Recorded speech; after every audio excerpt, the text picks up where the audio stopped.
Chapter 13. Clear Sky. School got over early, in the afternoon itself, because of some trouble in the nearby town. At times, like this, the moment Sivgami got home, she would rush to the back of the house, to her father's workshop. Her family had been sculptors for generations. Her father and grandfather would be chiseling something on wood or stone, making sculptures for temples, houses, offices, and gardens. Sometimes they painted huge wooden chariots and sometimes they made figures from clay. Sivgami longed to touch the chisel. But her grandfather would always chase her away the moment she came into the workshop. "What work does a girl have here?" he would ask. She would look at her father. He would remain quiet. Her mother had explained that girls were not taught how to sculpt because they would marry when they grew up and move away to another family. Then, the secrets of the art would be passed on to that family. "But I will always live here with you," Sivgami had protested. It was a cloudy afternoon.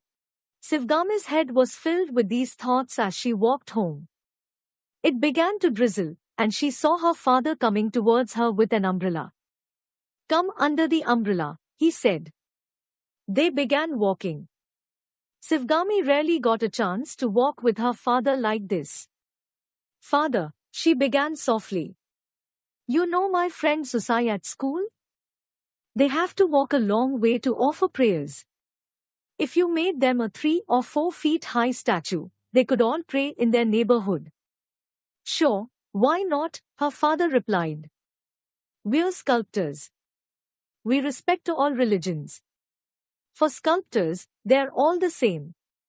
If Susai's father and others tell me what kind of statue they want, I will make it for them." Sivgami nodded silently. As soon as she reached home, she dried herself, changed her clothes, and washed her hands and feet. She hurriedly finished her lunch and went to the workshop. Her father was making a bead necklace on a statue of a woman. Her grandfather was busy chiseling a statue that was on the ground. About 5 or 6 other workers were working too. Sivgami stood and watched. "What are you doing here?" "Go home and study," scolded her grandmother, stopping his work. Her father looked up. "You told me sculptors respect all religions," she told her father. "Then why do you show difference between boys and girls?" she asked.